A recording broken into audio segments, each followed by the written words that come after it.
Le marché de l'immobilier repart à la hausse. Les ventes ont augmenté de 9,5% en un an en France. Des transactions dopées par la faiblesse des taux d'intérêt. Exemple ce soir en Normandie. Reportage Élodie Bessin-Besserias et Jean-Christophe Duclos. Depuis quelques semaines, Nathalie Chabrol a retrouvé le sourire.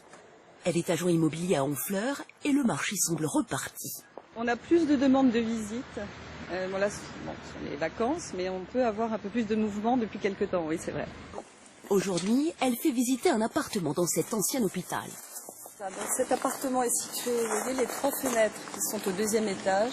Les acheteurs potentiels sont venus du Nord pour faire un investissement locatif. Les taux sont au plus bas depuis 50 ans, 1,50% en moyenne, et c'est bien cela qui les a attirés ici. Je sais que les taux sont très bas, donc ils ne peuvent pas être beaucoup plus bas. Donc je pense que c'est un point qui nous fera acheter assez rapidement. Autre raison de l'optimisme, la baisse des prix.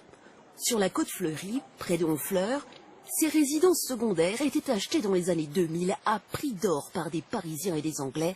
Elles ont baissé de 30%. Mais pour Nathalie Chabrol, qui sillonne le secteur depuis plus de 20 ans, les premiers à bénéficier de ces baisses sont les ménages les plus riches, essentiellement des investisseurs. Pour nos bons clients, ça ne change pas grand-chose. Pour les gens qui ont des capitaux et qui sont très solvables, ça leur donne une souplesse, c'est-à-dire ils peuvent acheter, ne pas se dessaisir de leur cash et emprunter. Donc ça donne une certaine dynamique au marché, ça c'est sans aucun doute un bon point pour nous. Un dynamisme qui ne profite pas à tout le monde et surtout pas aux jeunes ménages. De l'autre côté de l'estuaire, dans la banlieue du Havre, Alizé Lemestre vient d'en faire les frais. Son conjoint et elle gagnent 4 000 € par mois. Pour acheter cette maison, ils voudraient emprunter sur 25 ans et rembourser 800 € par mois. Leur banque vient de leur dire non. Motif, manque de stabilité professionnelle. Ma situation, effectivement, je suis intérimaire, ça fait 4 ans quand même que je travaille. J'ai quand même une situation où il y a de l'argent qui rentre tous les mois. Et de là, en fin de compte, ils ne me considèrent pas pouvoir acheter moi et ils ne m'incluent pas dans le projet. Alizé Lemestre va tenter de démêler son dossier avec un courtier.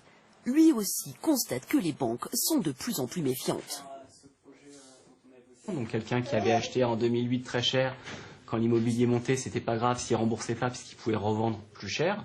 Là aujourd'hui, quelqu'un qui achète, si dans un an il ne peut plus rembourser et que la banque doit saisir le bien et que la banque perd de l'argent, la banque elle est pour gagner de l'argent, donc c'est une entreprise commerciale.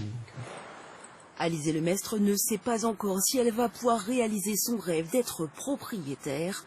En moyenne, 30% des demandes de crédit sont refusées. François Mitterrand aurait eu